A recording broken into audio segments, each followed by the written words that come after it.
Ovih dana živimo u pravoj decembarskoj atmosferi. Malo magle, malo sunca, malo posla i puno topline.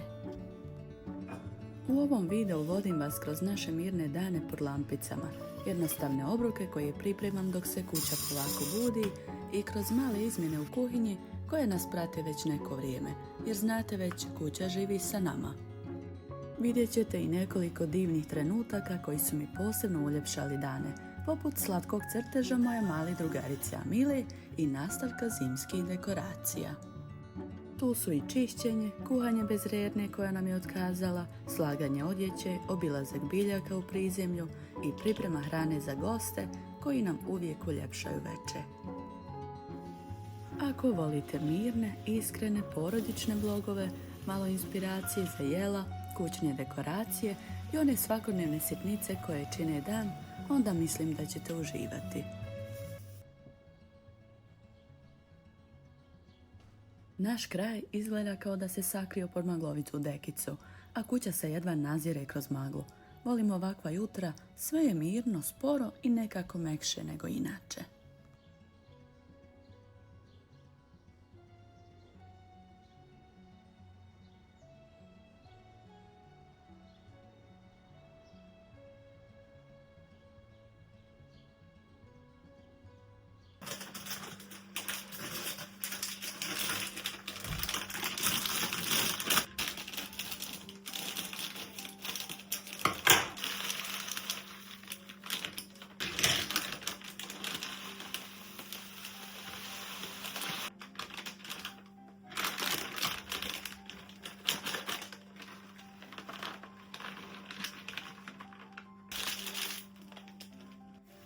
U kuhinji dopunjavam pahuljice u svoju zdjelu.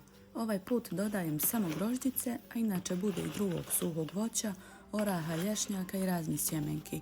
Pravi mali doručak za energiju.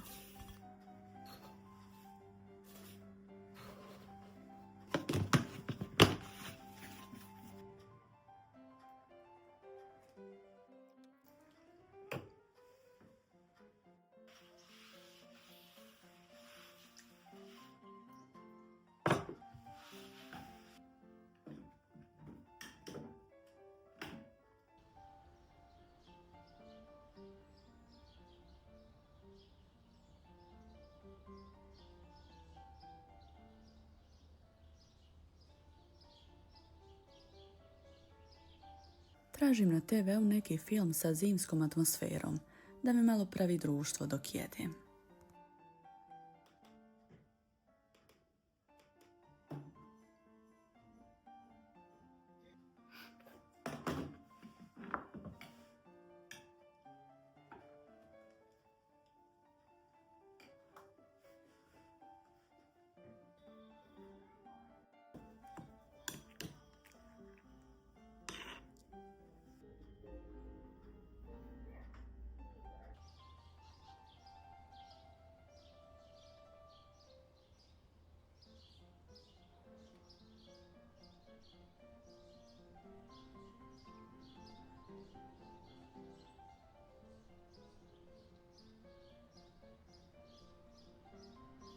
Upalim lampice, znate već, to je moj trik da jutro odmah postane toplije.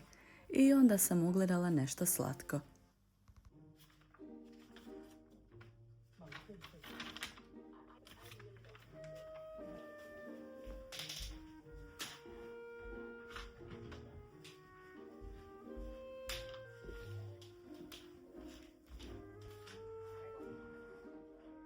Ovaj crtež mi je nacrtala moja mala drugarica Amila, moja draga djevojčica, rodica mog supruga. Rekla mi je da redovno gleda naše vlogove i da ima kućnog ljubimca, malu kornjaču. Mislim da se zove Kornelija, ali ako sam pogriješila, Amila, ti me slobodno ispravi u komentarima.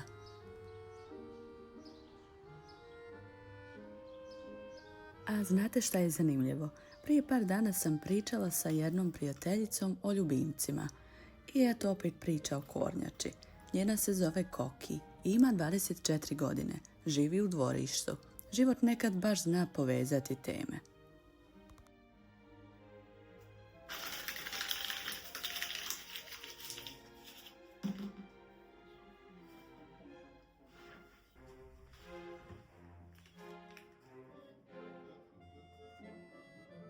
Ovaj Amelin crtež će danas dobiti posebno mjesto. Jedan stiker od moje drugarice Neile mijenjam drugim. Sve ću ih sačuvati za kutak uspomena.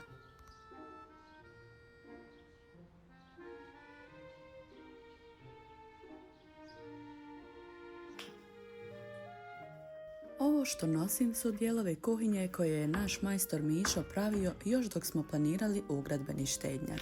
Tad nisam htjela mijenjati staru rernu i naravno sate pred goste, baš dok spremam hranu, ona crkne. Malo smo provjeravali, mislili da je do grijača ili još par sitnica, ali izgleda da struja uopšte ne dolazi do nje. I tako, vrijeme je za novi štednjak, iako nismo planirali. Stari ćemo, nadam se, popraviti i spustiti u prizemlje za ljetne dane.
U kuhinji slažem čisto posuđe iz mašine, a kroz prozor konačno sunce.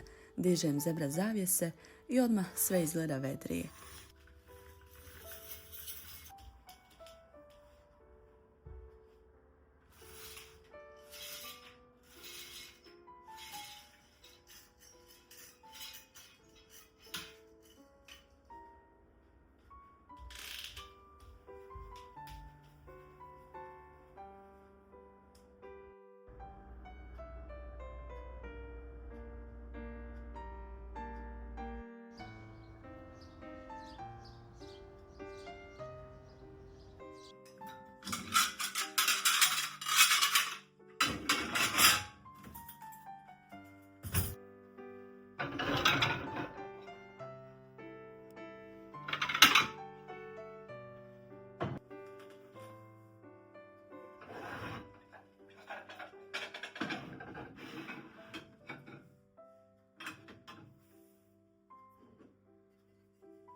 A onda opet malo posla. Prljavo posuđe, pa čišćenje, pa kuhanje.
Danas pravim brzinski ručak, makarone sa našim domaćim povrćem iz zamrzivača.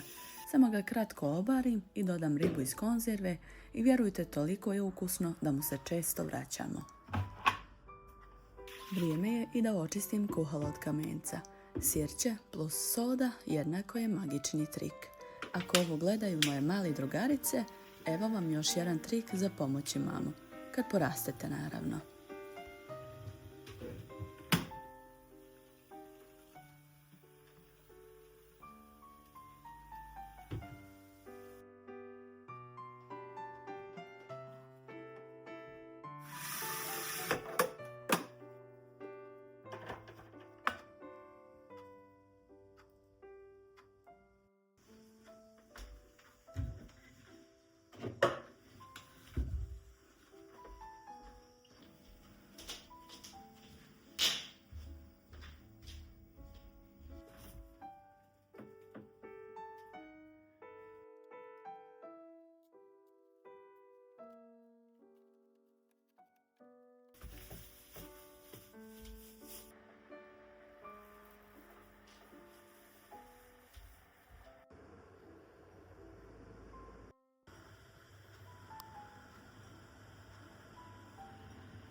Kuhalo čisto, ručak gotov i izlazim vani po zimzelene grane za nastavak dekoracija.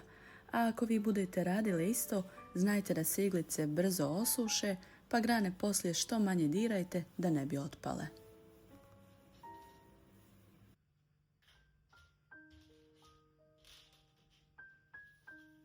I sad jedna tema koju želim kratko spomenuti. Povremeno dobijem komentare o tome gdje je granica između domaće atmosfere i obilježavanja praznika.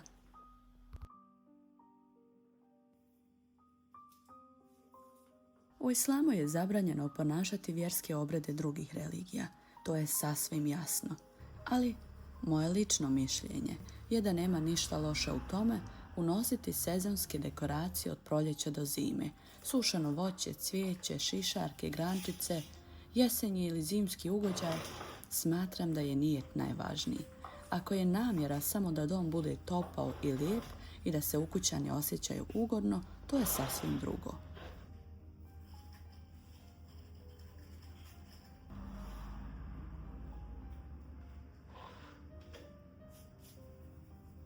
A lampice? Pa lampice kod nas stoje cijele godine i to znaju svi koji nam dođu u goste. Na internetu će se uvijek naći neko ko zamjeri i tepih, i šoljicu, i zavjesu. Ali ja svoje sezonske dekoracije doživljavam kao malo osvježenje doma, poput novog tepiha i ništa više.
a mene čeka ogromna hrpa čiste odjeće sa konopca.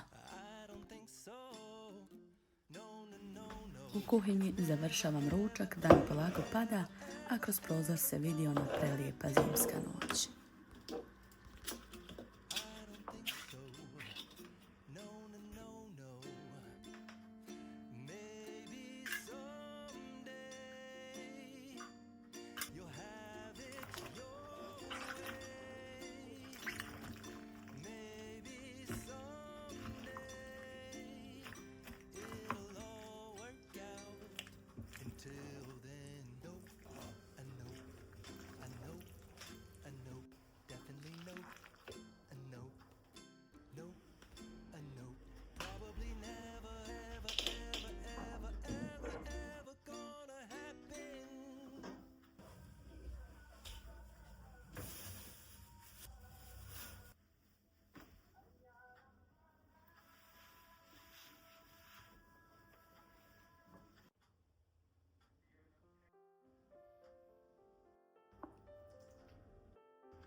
Naredni dan pripremam grah, pa silazim u prizemlje obići cvijeće.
Listovi su već promijenili boju. Ovdje je oko 18 stepeni i malo svjetlosti, ali nekako uvijek prežive zimu.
Vraćam se u kuhinju, grah se kuha, gotovo sam, uz mog novog kuhinjskog pomagača.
Novi dan, nova kuhinjska misija. Pošto mi je rerna crkla, sve pravim na ulju ili u vodi. I pogađate, opet gosti.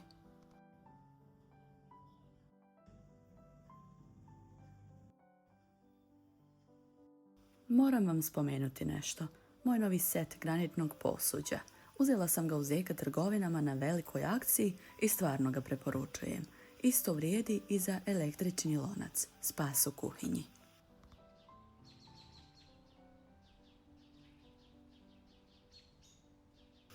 Danas pripremam pileći file sa povrćem u vrhnju.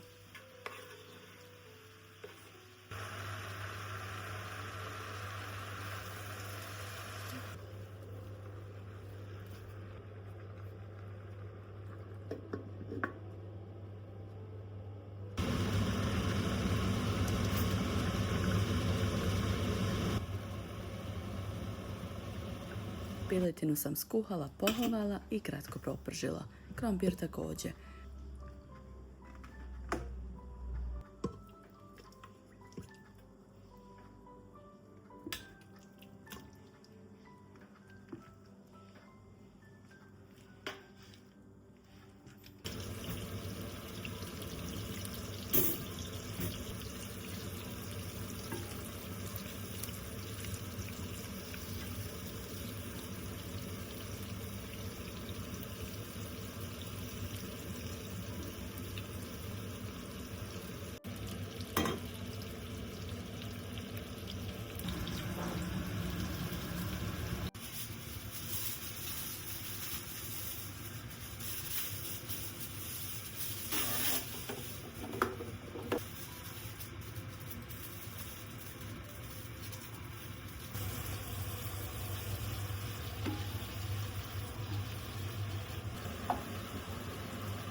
Pitu ću ovaj put puniti mesom i lukom i pržiti na ulju umjesto u peći.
Hvala vam što ste bili sa mnom kroz još jedan vlog.